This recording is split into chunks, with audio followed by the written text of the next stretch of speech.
Programa Revista Rural.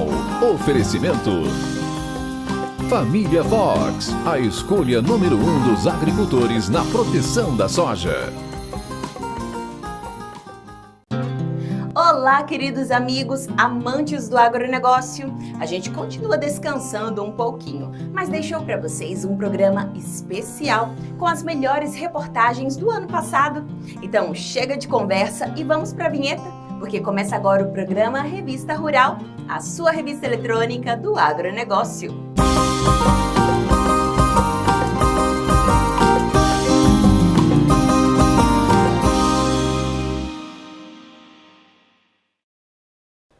Antes de começar a primeira reportagem, eu queria te pedir uma coisa. Já clica no joinha, se inscreva no canal e deixe um comentário aqui abaixo. Isso nos ajuda muito a produzir um programa cada vez melhor para você. E aí, posso contar com essa força? Então vamos lá!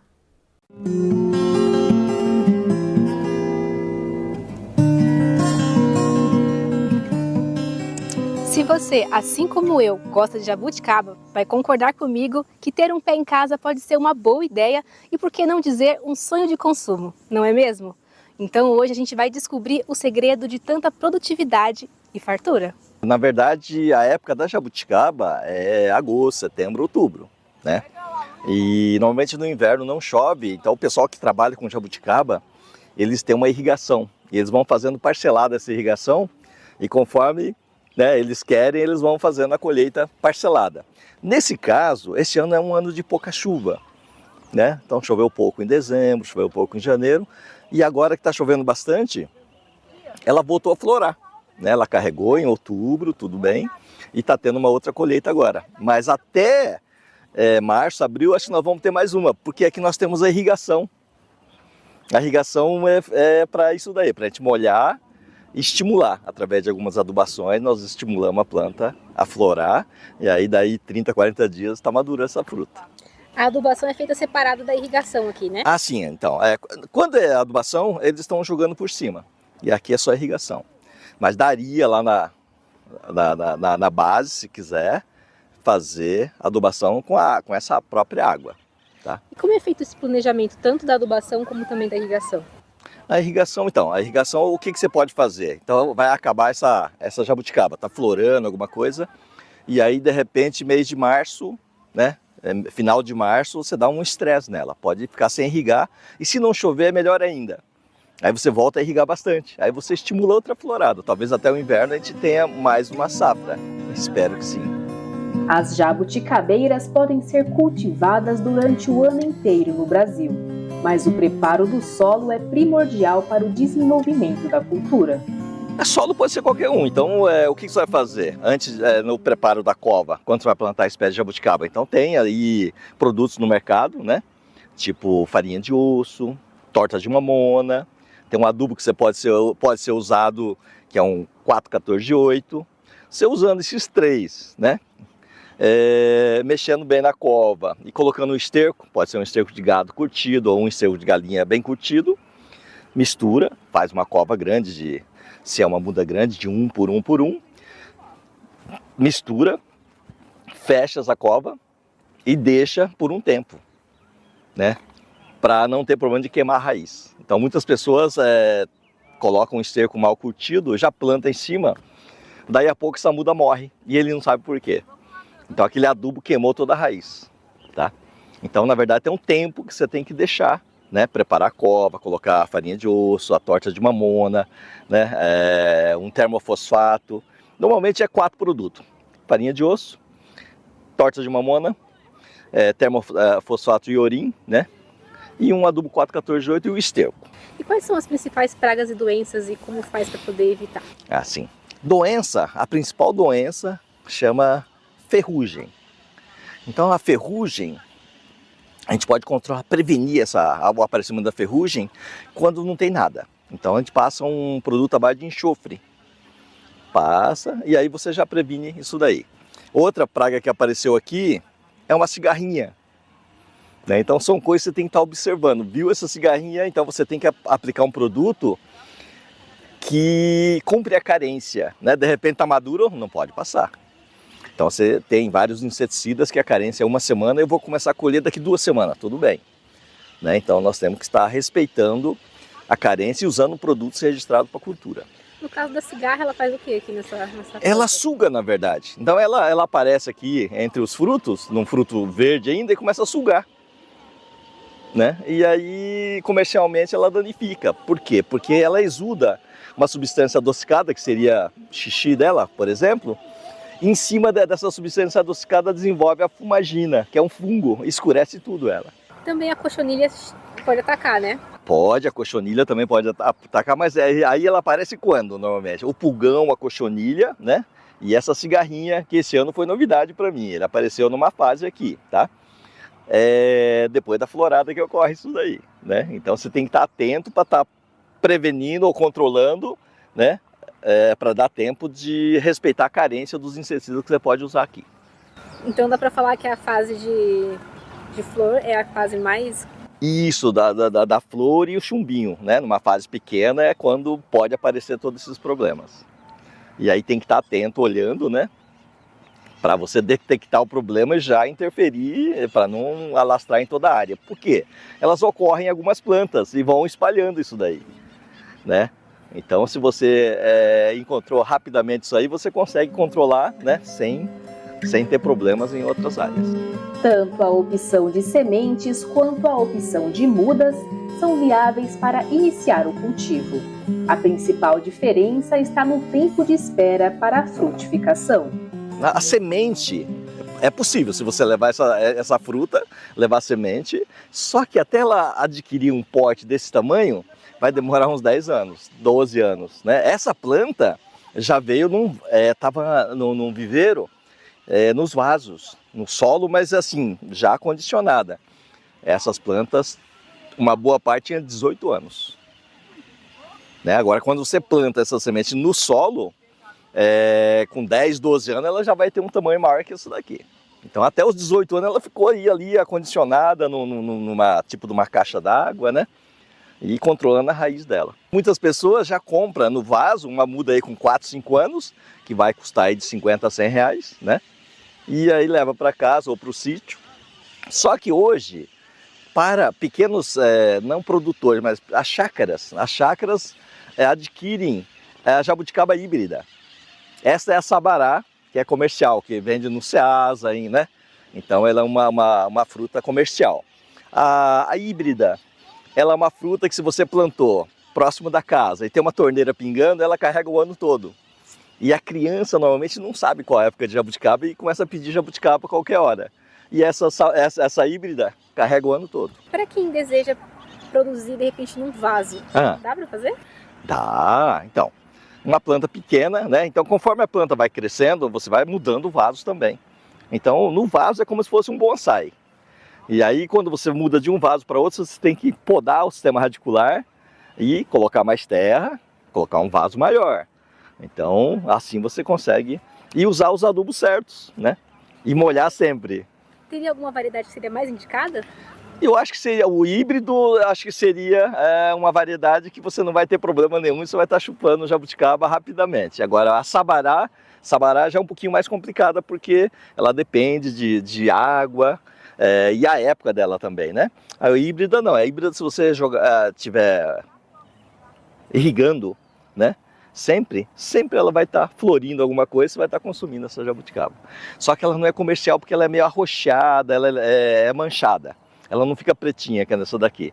Então, comercialmente, não tem valor. A pessoa que tem uma planta dessa em casa e, por exemplo, não dá fruto, quais são os outros fatores que podem estar interferindo? Então, hoje eu tenho vários produtores, eu faço um trabalho para uma empresa que tem um composto orgânico.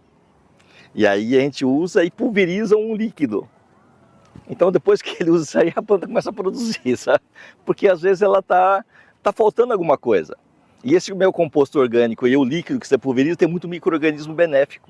Então ele mexe com o solo, mexe com a planta. E isso estimula a planta a começar a produzir. Então várias pessoas que tinham um pé de jabuticaba no quintal e não produzia, depois que começou a fazer uso, teve sucesso. E se tratando de espaçamento, ele é importante aqui nessa cultura? Sim.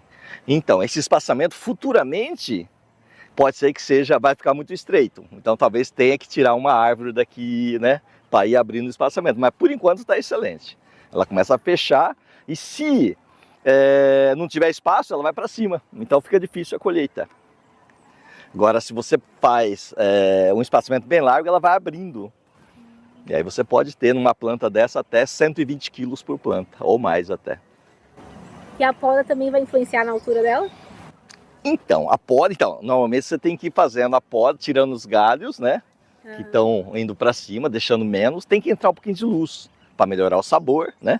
Agora, com a poda você consegue abrir, mas se o espaço não for suficiente, ela sobe. Não tem como você controlar isso daí.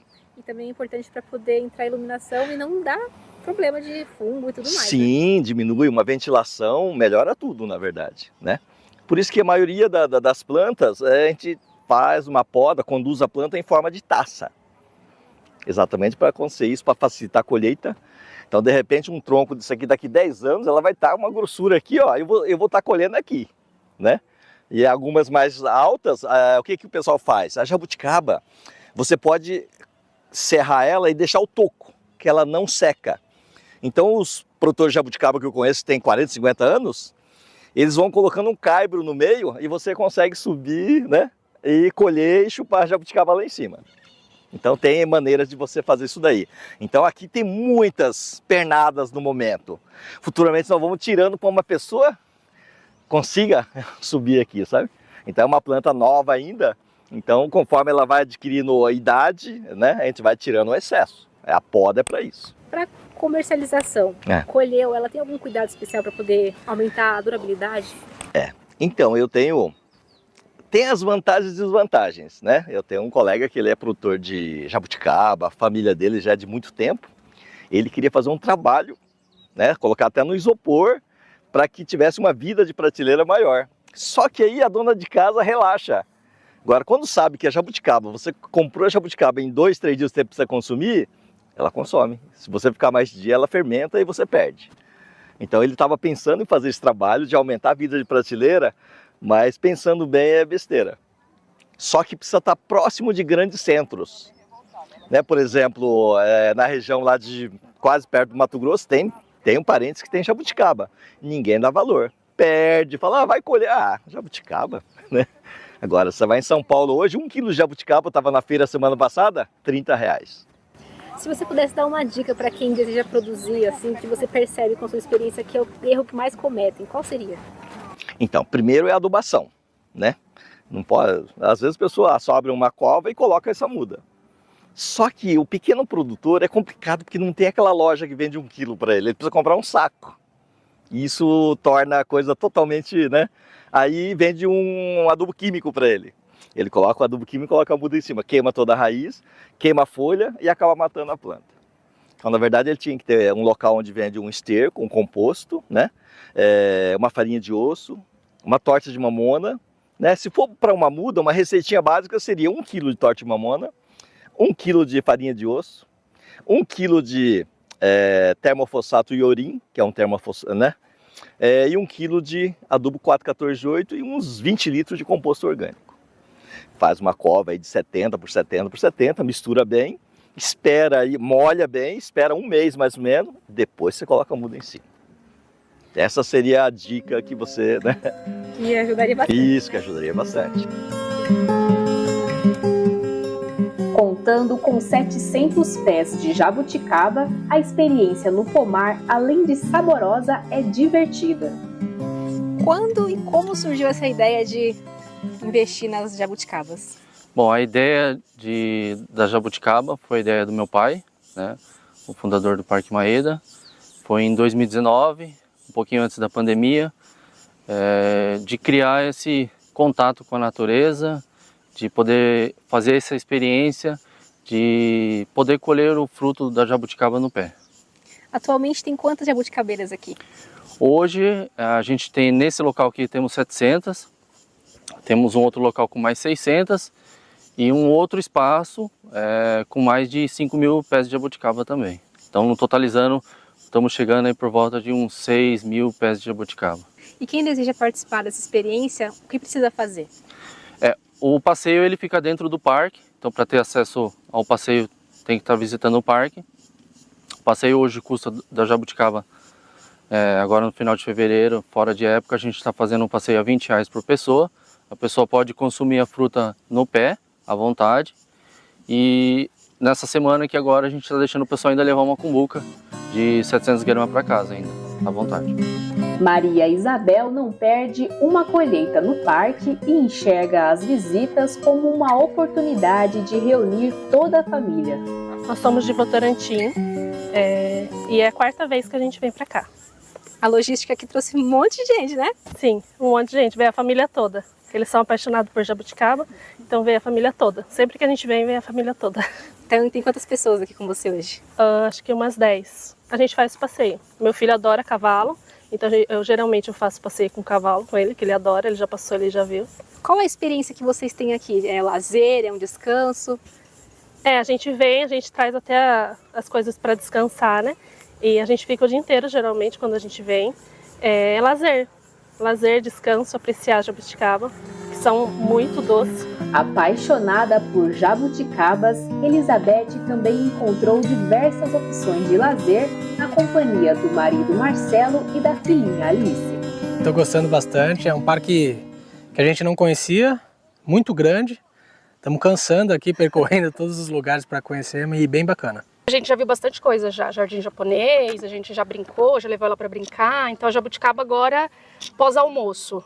Eu acho de todos os espaços, né? Eu acho que tem para todos os públicos. Então se você quer piscina, tem piscina, se você quer jabuticaba, tem jabuticaba. Tem o jardim japonês que é bem bacana também, então para todos os públicos e dá para se divertir muito com as crianças também. Mas eu tô adorando a jabuticabeira, né? Porque eu amo jabuticaba, então eu vou aproveitar bastante aqui.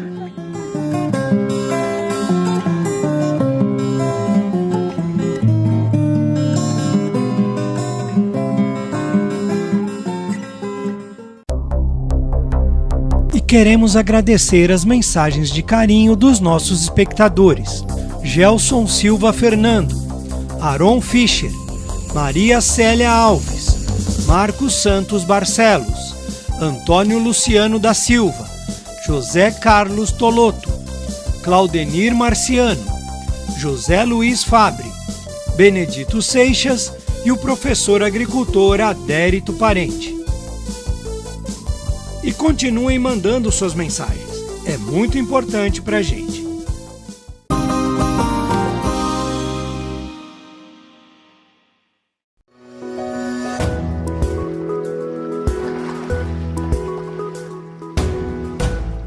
Criar tambaqui pode ser um negócio bastante rentável.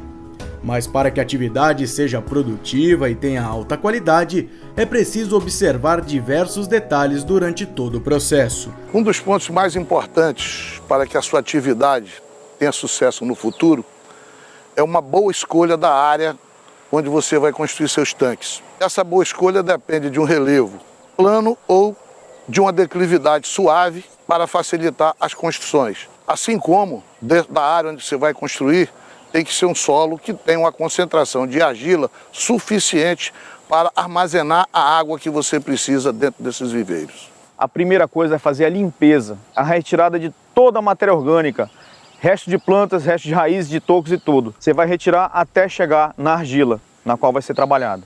Recomendamos que você faça o tanque semi-escavado, na qual o solo do fundo é levado para fazer as paredes laterais do tanque, também chamado de talude ou de taipa. Isso é muito importante para a impermeabilização do viveiro. E quando o produtor faz essa lateral, vias que vão percorrer toda a fazenda são criadas, dando acesso a todos os tanques. Para se concluir a construção dos viveiros, é importante fazer a compactação de todos os taludes, assim como o do fundo. Essa compactação tem que ser feita com rolo compressor, para poder ficar um serviço mais bem feito e você ter certeza que você não vai perder água durante o cultivo.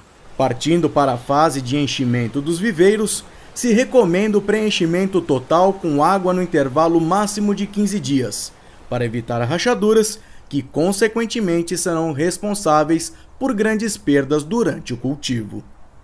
A propriedade vai precisar de uma barragem para fornecer água para os viveiros. Após a água entrar nos viveiros, essa água fica. O tambaqui é criado sem renovação de água. A única perda de água que ele vai ter vai ser água perdida por evaporação.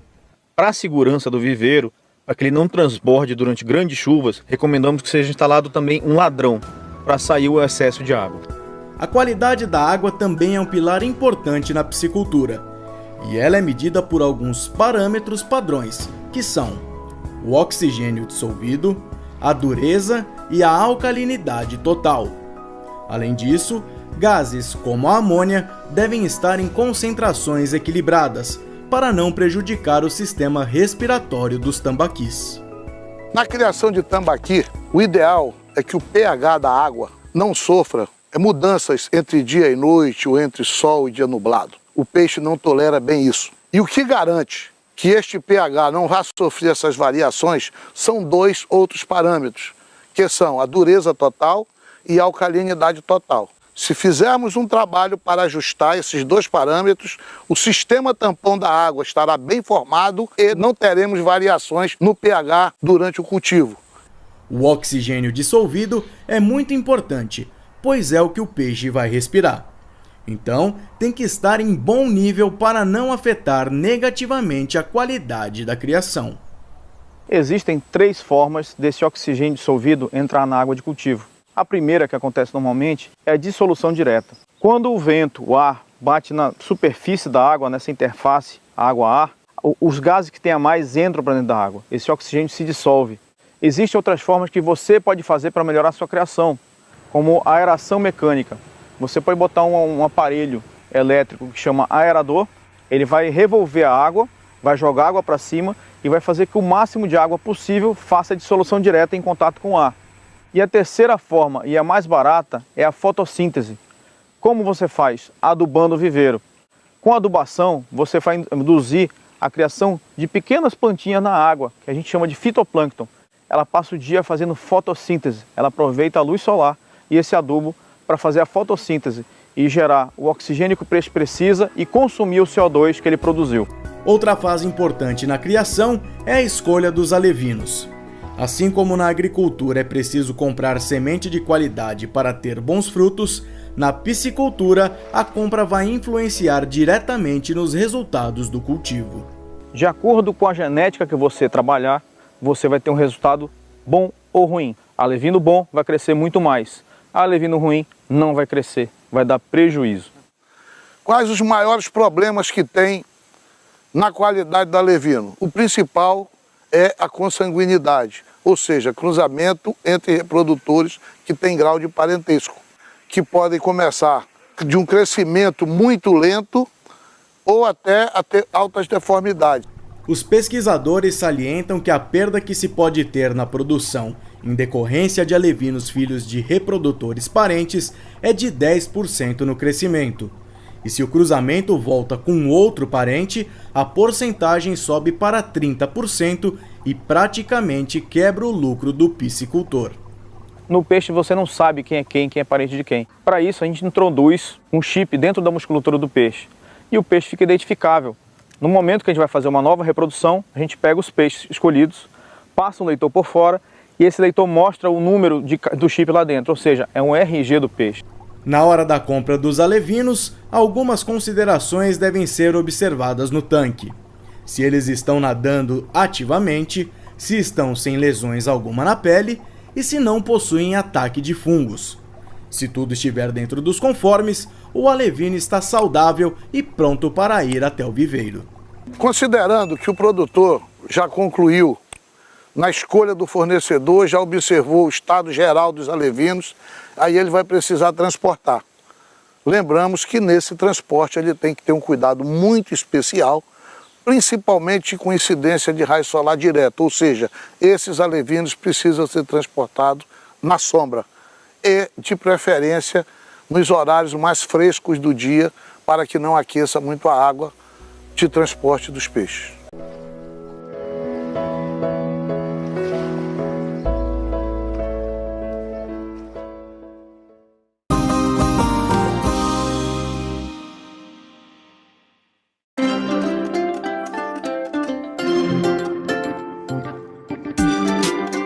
Esbanjando eficiência no trabalho de polinização, as abelhas também são importantes no desenvolvimento de produtos medicinais e nutricionais. E hoje nós vamos conhecer as abelhas europeias. Aqui nós desenvolvemos o trabalho com apicultura racional, né? Focado geralmente no processo de seleção de rainhas, e a nossa especialidade é a renovação de apiários, ou seja, renovar os ninhos das abelhas. E quais são as principais características das abelhas europeias?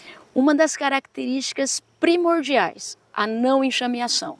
As europeias, as mestiças, elas não enxameiam. Se você der espaço e condições para elas trabalharem, a tendência dela, o objetivo dela principal é sair, trabalhar e armazenar alimentação. Até porque, dentro do, se a gente for pegar na Europa, 6 meses de frio, 6 meses de sol, entre aspas, então elas vão trabalhar ali durante 4 meses apenas e vão armazenar. Aqui nós estamos num país de clima tropical, né? Então praticamente elas têm o ano inteiro para trabalhar. Elas também apresentam uma higiene de comportamento muito grande. Elas são muito organizadas, cada uma ali na sua função. Você abre as colônias, o fundo está limpinho, sequinho. Elas têm essa preocupação. E a questão da mansidão. Isso para nós é imprescindível, principalmente porque nós temos um trabalho bem direcionado e está atraindo muitas mulheres. Então a questão da mansidão, de você levantar o quadro, conseguir ver a abelha trabalhando. Às vezes você levanta o quadro, pode acontecer hoje, a rainha continua fazendo postura. Então assim, essa questão de mansidão, não enxameação e o comportamento de higiene, para nós é fundamental. Falando um pouquinho sobre o lugar que vocês escolheram para colocar cada colmeia, qual o lugar ideal para colocar e qual colmeia que vocês usam aqui? Aqui eu utilizo algumas outras colmeias, né? No modelo, por exemplo, Schirmer, que é porque eu trabalho com criação de rainhas. A gente acredita que ela tem, no dia a dia, nos mostra que a temperatura fica melhor, porque é mais aconchegante ali para elas.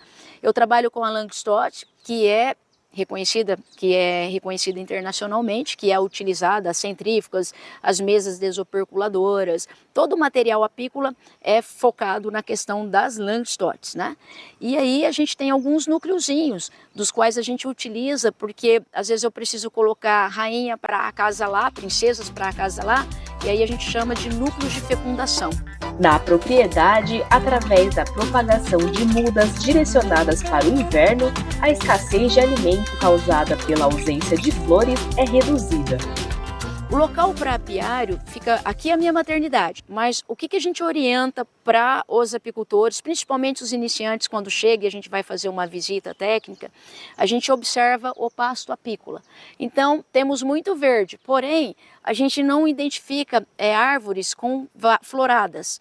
Floradas pode ser sazonais, né? Porque não flore tudo de uma vez, iguais às frutíferas. Então eu tenho os cítricos, que é ali no mês de abril, maio, aí depois eu tenho o abacate, e aí vai sazonalmente, a natureza é sábia, né? Elas nos dá os alimentos, as frutas que nós precisamos em determinadas épocas do ano, de acordo com o clima, de acordo com as estações, primavera, verão, outono, inverno. E para as abelhas, elas identificam essas floradas. E para cuidar da saúde delas, quais são os cuidados necessários? Ah, legal. Hoje nós utilizamos, eu costumo dizer que a prevenção é muito melhor do que depois você ter que correr atrás. Então hoje nós trabalhamos com os micro-organismos eficazes, com o EM1, tanto na alimentação das abelhas, principalmente das menores que estão em evolução, bem como na higienização dos quadros, das colmeias quando a gente retira para fazer uma transferência. O material que a gente guarda todo é utilizado EM, faz a captura, micro-organismo ali para as abelhas, porque elas estão em processo de limpeza, estão tirando larvas, estão tirando sujeira. Então, os micro-organismos eficazes, assim como o nosso intestino, funciona bem para as abelhas, deixam elas mais ativas, mais vigorosas, mais saudáveis. Eu mantenho o ambiente dela, porque os micro-organismos eficazes são fungos e bactérias do bem, trabalhando contra fungos e bactérias do mal.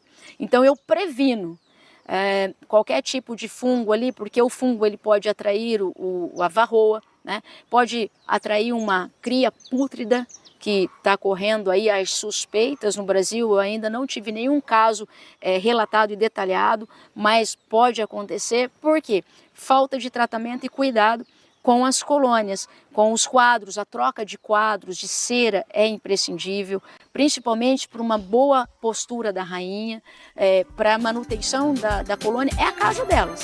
Além de aumentar a produtividade, a seleção genética traz inúmeros benefícios para o apicultor.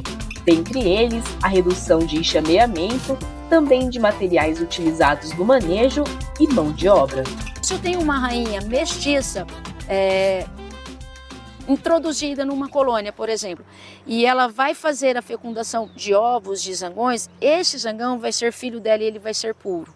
Então, uma rainha italiana, ela vai praticamente fecundar zangões italianos. E aí eu começo a melhorar o meu apiário, começo a melhorar a mata, porque os zangões, por eles não ter feromônios, ele vai entrar em qualquer colônia do meu apiário e ele pode entrar em qualquer enxame da mata, ele pode entrar em outros apiários que porventura tem aqui na redondeza. Para você ter noção, o zangão vai atrás de uma princesa a mais de 20 quilômetros. Ele não tem feromônio, mas ele tem uma cavidade olfativa muito grande e ele sente o feromônio da princesa e ele vai muito longe atrás. O que eu percebi aqui, com praticamente indo para 6 anos com as mestiças europeias? Eu diminuí a enxameação, não chega mais. Antes chegava no mês de novembro, dezembro, nós recebíamos 7 a 10, 12 colônias enxameadas. Enxergando o potencial do Brasil nesse setor, um dos principais desejos da produtora é o reconhecimento da apicultura como profissão. Se faz por hobby, aí que tem que se preocupar mais ainda, porque elas vão enxameando e acaba concorrendo com as nativas, que são as jataís, mandaçaias, nós temos aí as manduris, que são as abelhas nativas, e também concorre com os próprios apiários. Então, se a gente tiver essa preocupação em formalizar isso, a apicultura deve ser reconhecida como profissão. Aí nós temos países que têm frio, como a Argentina, muito mais tempo que nós, tem uma cordilheira dos Andes passando por lá, e simplesmente eles produzem mais mel do que o Brasil. Por quê? Porque nós não registramos isso. E aí eu falo que não registramos por quê? Porque tem pessoas apicultores aqui, por exemplo, que coletou aí no ano passado, na safra passada, 1 tonelada de mel. E simplesmente coloca nos baldes, vai vendendo para o consumidor final, uma quantidade leva para as cooperativas, né? E aí ninguém sabe o que está sendo colhido, o que está sendo produzido.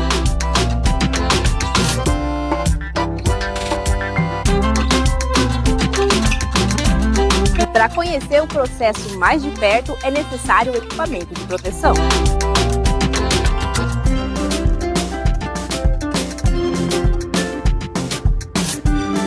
Vamos lá? Aqui nós estamos preparando o fumegador. O fumegador, ele é uma ferramenta, um acessório, uma peça imprescindível para se trabalhar com a apicultura. Pode ser abelha mais mansa, pode ser africanizado, o que for. Tem que usar o fumegador. Por quê?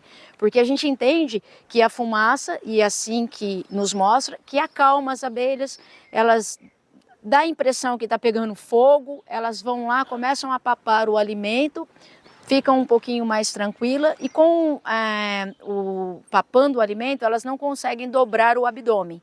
E dessa forma elas não conseguem atacar ou soltar os seus ferrões. Por esse motivo a gente utiliza a fumaça e aí é uma forma também da gente ter uma facilidade para estar trabalhando e estar manejando. O fumegador precisa ficar bem carregado, a fumaça precisa estar fria, branca e abundante, tá? Aqui a gente só coloca um papelzinho seco, pode ser palha de milho, pode ser um jornalzinho e a serragem. A serragem não pode ser material com resina, com, como é que é o nome daquilo? Verniz. Precisa ser uma serragem crua, para não intoxicar nem as abelhas e nem a nós, ok? Aqui nós vamos fazer um manejo, vou mostrar ali para vocês. É um núcleo, inclusive, de uma aluna, de uma cliente, o qual nós estamos preparando para já poder entregar. Os outros 2 dela já está lá na maternidade, também sendo preparado. Essa nossa aluna, amiga Belks. E aí a gente já vai dar uma olhada como é que está o andamento e a evolução aqui da colôniazinha aqui dela. E chega geralmente em qualquer colônia, tá? O fumegador ele vem primeiro. Se vocês puderem, pode chegar mais perto. Elas inclusive estão trazendo pólen. Ó, pode ir mais perto. Vocês vão perceber que elas já estão trazendo o pólen. O amarelinho ali, ó. Olha ela chegando com a perninha, com a cubícula carregada de pólen. Então elas estão carregando o pólen, que é a proteína delas. Elas utilizam o pólen para misturar com o mel, assim dá origem à geleia real, que é alimentada a rainha toda a vida dentro da colônia e alimentada às crias até o 6º dia de vida.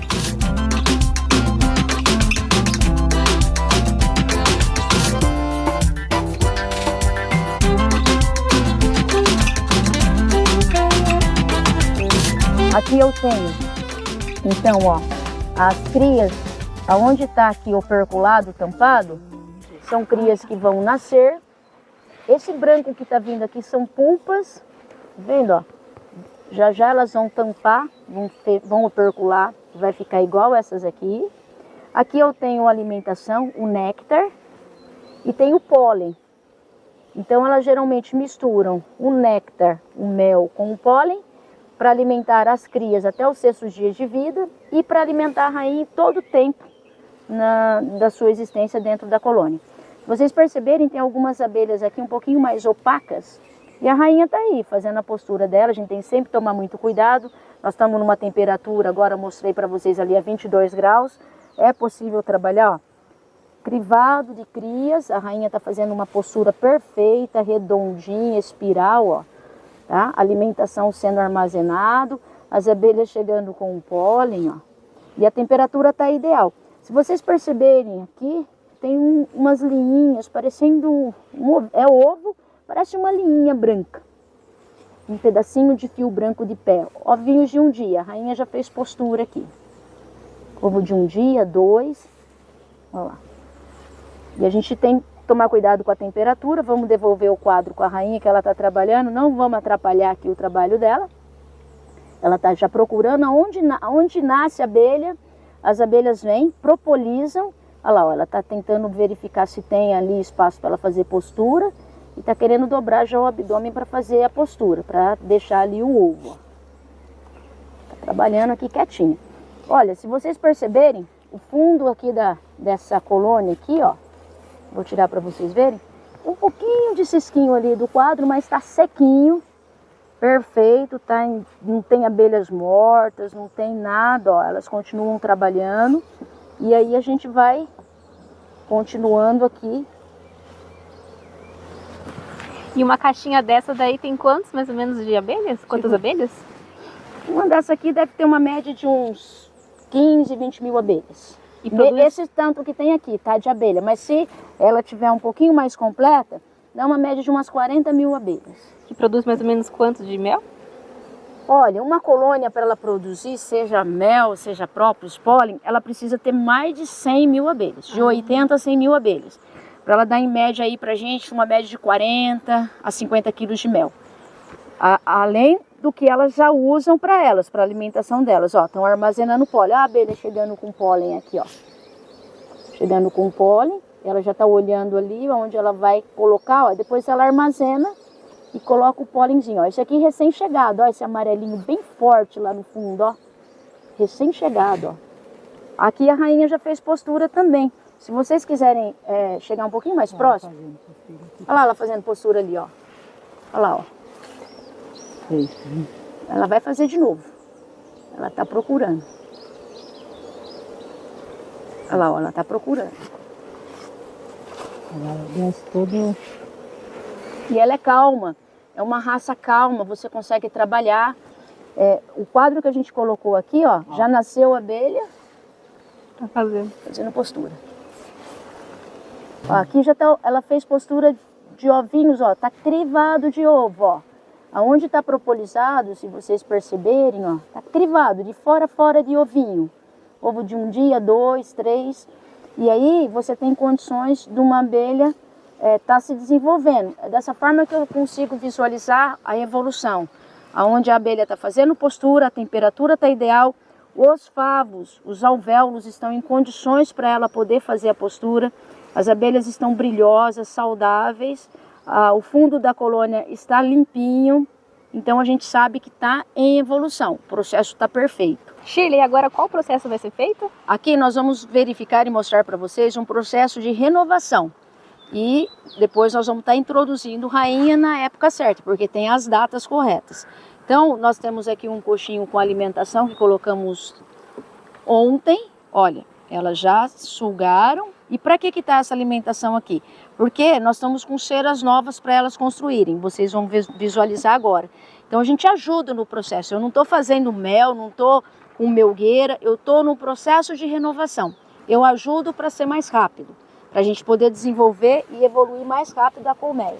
Então aqui é uma cocheirinha simples, vamos pôr aqui na frente dela, aqui, ó, para elas poderem geralmente entrar, né? Ela vai para a linha de campo dela ali. Eu vou mostrar para vocês as ceras novas que estão colocadas aqui na parte de cima, só para preencher o espaço, porque a maioria está ali embaixo, ó. A gente coloca essa cera nova para ser a estrutura para elas, a base. E elas vão construindo aqui o alvéolo. Segura, fazendo favor. Aqui são quadros de capturas. Tinha elastiquinho, elas jogaram todo o elastiquinho já para fora. Nós já recolhemos, obviamente. E elas soldaram os quadros. Olha para vocês verem. Diferente daqueles quadros que nós abrimos ali, vocês vão poder depois mostrar. São favos, ó, pedaços que a gente tira e vai colando e elas vão soldando. E aqui tinha elastiquinho, ó. Vocês podem perceber aqui, ó, que são favos totalmente deformados, olha.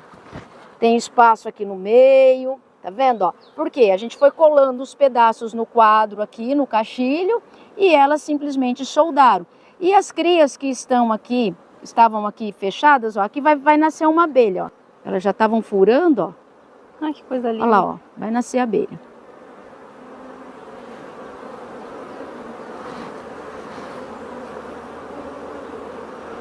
E assim nasce várias no dia.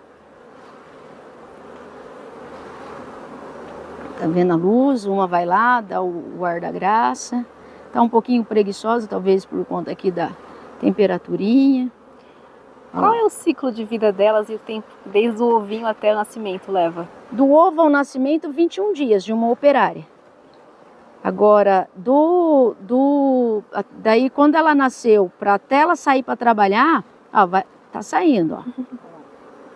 Para ir para trabalhar, ela demora em média, ó, nasceu. Bem opaca, tá vendo? Porque ela ainda não pegou sol, não pegou brilho, nem nada. Sai bem opaquinho, já nasce grande, tá? De quando ela nasce até ela sair para trabalhar, com 21 dias. Tá? Então esses favos, ó, estão deformados. Aqui em cima nós não vamos ver a rainha, porque a rainha está lá embaixo com os outros quadros também em formação, com cera alveolada para renová-los, tá? Olha só, deformado também, ó. Não tá completo aqui, ó. Esse aqui tá vindo um pouquinho melhor porque a gente conseguiu unir 2 pedaços, tá? Mas estão nascendo. Aqui a função é nascer essas abelhas e desce para cuidar da rainha.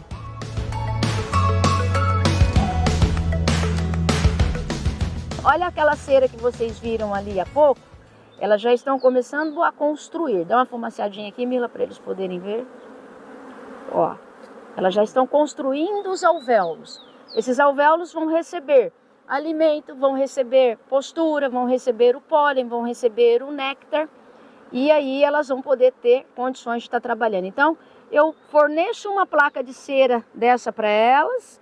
E aí acontece o seguinte aqui, ó. Fumaça, Mila.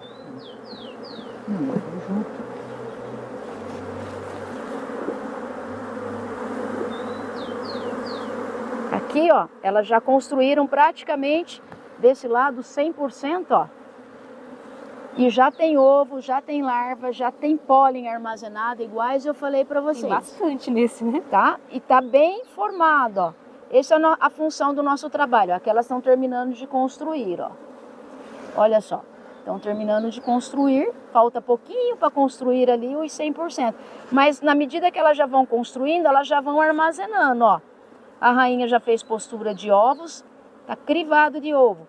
Então, a gente entende que a formação da colônia é importante, a formação dos favos novos são importantes, manejar é importante para evoluir mais rápido. Porque se eu deixo daquela forma todo deformado, eu não consigo ter esse processo rápido e saudável para as abelhas, né? Porque elas ficam menos irritadas. Eu vou organizar aqui o quadrinho, vou deixar os quadros certinho, vou voltar com a tela excluidora, porque eu não quero que a minha rainha suba aqui para fazer postura nesses quadros deformados, correto?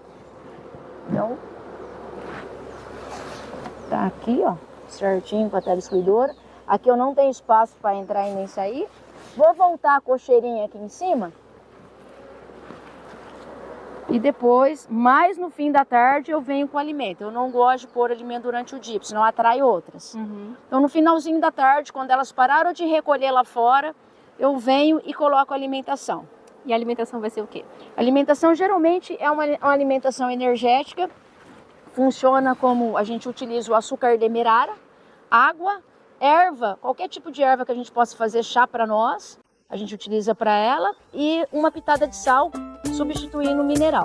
Todas as etapas do manejo exigem disciplina dos criadores, e o trabalho das abelhas é um exemplo de organização. Quando ela nasce, ela vai ser, do jeito que vocês viram nascer ali, elas vão ser faxineiras, copeiras, vão estar limpando a casa e tudo mais. No segundo momento, de acordo com o que elas vão desenvolvendo a sua fisiologia, né, vai crescendo, vai se desenvolvendo, elas vão desenvolvendo glândulas para poder alimentar a rainha e as crias até o 6º dia de vida. Então elas se transformam fisiologicamente em nutrizes. Num terceiro momento, elas já começam a desenvolver as glândulas serígenas. São aquelas que vão construir aqueles favos, né, os alvéolos. Num quarto momento, elas começam a formar o ferrão, aonde elas vão receber ali o veneno da abelha, que é o que a gente recebe as picadas, ou algumas pessoas utilizam para tratamento.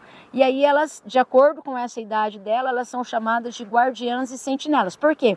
Elas já têm o mecanismo, já tem a característica de defesa. Então ela vai defender a casa de invasores, de predadores, de alguém que vai chegar ali querendo entrar.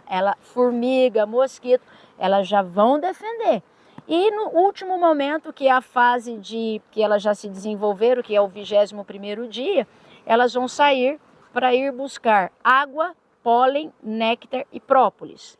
E também a gente tem as chamadas batedouras, que elas, no momento que não tem mais espaço na casa, elas procuram os lugares, acham, vem e faz uma dancinha ali, bate as asinhas em forma de vibração e levam as abelhas para o lugar desejado. Nesse momento, elas levam o nome de operárias, campeiras e batedoras. Se falhar uma desta linhagem aí dentro, quebrar um ciclo desse, a colônia definha. Tem prejuízo. Se começa a ter ataque e as campeiras, as guardiãs e sentinelas começam a morrer, eu não tenho campeira para ir buscar o alimento, para ir buscar água, para ir buscar o néctar, o pólen, e aí prejudica o trabalho de quem está lá dentro. Então, todas as fases têm a sua devida real importância, e igualmente, na minha opinião.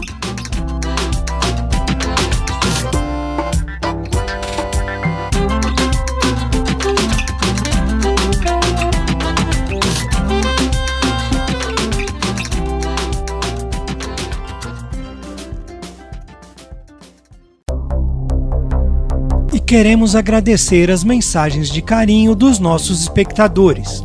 Jarbas Correia da Silva, Marcos Nunes, Francisco Gomes, Caetano Oliveira, Mauri Guarizi, José Agripino, Nedir Souza Paiva, Carlos Siles Filho, José Vicente Filho e o Manuel Messias. E continuem mandando suas mensagens. É muito importante pra gente.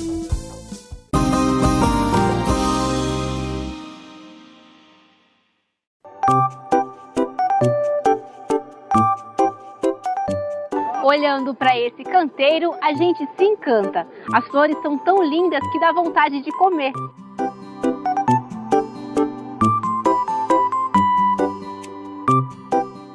Mas eu não tô louca não, elas são comestíveis e têm ganhado espaço, tanto no jardim como na gastronomia, e são uma delícia.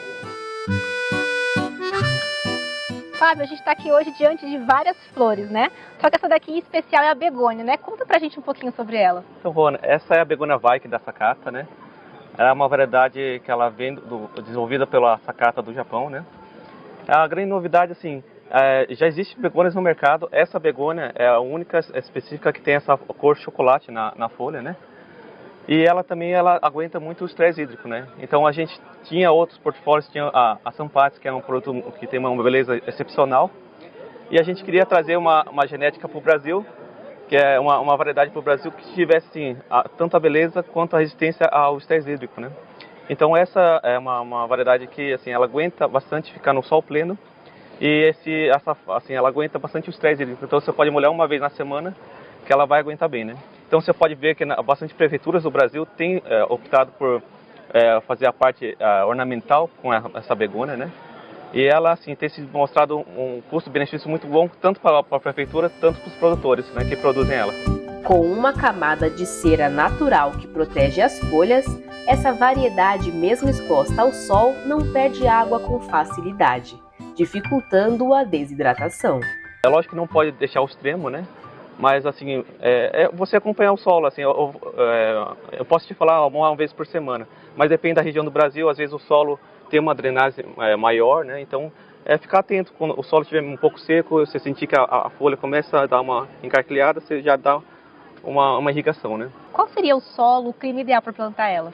Ela não tem um solo indicado assim como ideal, né? Ela é uma variedade bem rústica, né? Então ela, assim, a gente pode dizer que assim, ela se adapta no Brasil inteiro, né? Assim, lógico, com os cuidados mínimos, né? E quais seriam os cuidados fitossanitários para evitar pragas, doenças? Olha, o consumidor final não tem que se preocupar com essa questão de fitossanitário, porque ela é uma variedade justamente que tem o respaldo da genética Sakata, né? Então, assim, como a gente trabalha bastante em questão de resistência a patógenos, a resistência aos intempéries, né? Esses solos atípicos que tem tido no Brasil, né? Então, tanto o produtor pode ficar tranquilo em produzir ela, quanto o consumidor final pode ficar despreocupado em questão de doenças, né? O sabor azedinho das flores compõe diferentes receitas.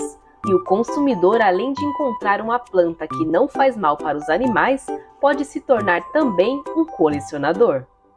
Aqui nós temos duas cores. São apenas essas ou tem outras?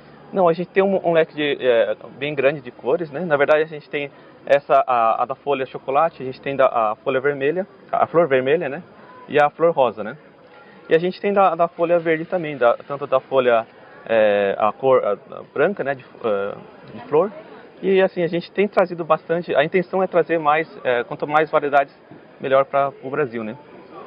No caso de quem usa essas flores para gastronomia, qual o tempo que leva para poder estar colhendo essas flores? Olha, o consumidor final ele já adquire a variedade com essas folhas aqui, né? Então, assim, conforme o desenvolvimento dela, ela vai soltando mais flor, porque na verdade ela solta mais flor do que folha, né? Então, para o setor da gastronomia, talvez seja interessante. Não foi o nosso foco inicial estar trazendo esse material para ser combustível, mas hoje, com essas gastronomia requintadas, o pessoal tem optado por usar para alguma gastronomia mais elaborada, né? E quem quer começar a implantar, seja pequeno produtor ou grande produtor, qual seria o custo que ele vai investir? O custo é bem baixo. A gente fala que, na verdade, é um custo-benefício para o produtor excelente, né? Que, na verdade, é a única genética do Brasil que tem essa resistência ao estresse hídrico. É um desenvolvimento em torno de 90 dias que o produtor adquire. É um material que a gente comercializa por semente, mas ela é um material que em 90 dias ela já está assim, quase pronta para o mercado, né?